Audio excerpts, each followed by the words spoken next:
how we went ahead and edit the banks, right? So we had, let's go back to our ABC client again.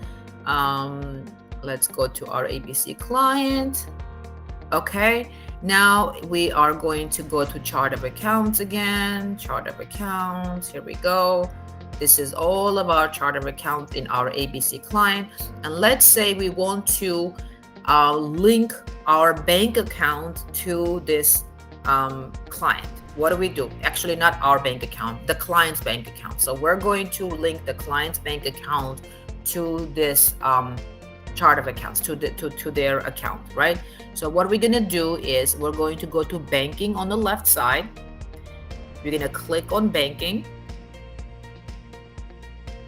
Okay, and on the right side here, you can see here it says link account. We're going to double click on this, and you can see it shows up all of the major banks in the United States, because again, this is a US program.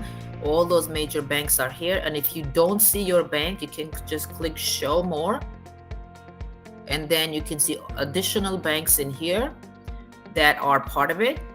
And I bank with Citibank, so let's just say I'm clicking on Citibank. That's my bank, and it says here sign into your account. So what you need to do is you're going to say continue, and it's going to ask for your account ID. This one is for Thrive Armenia Foundation. That's our ID, TAF, Thrive Armenia Foundation 2020. And then I have my password that's already saved in the computer.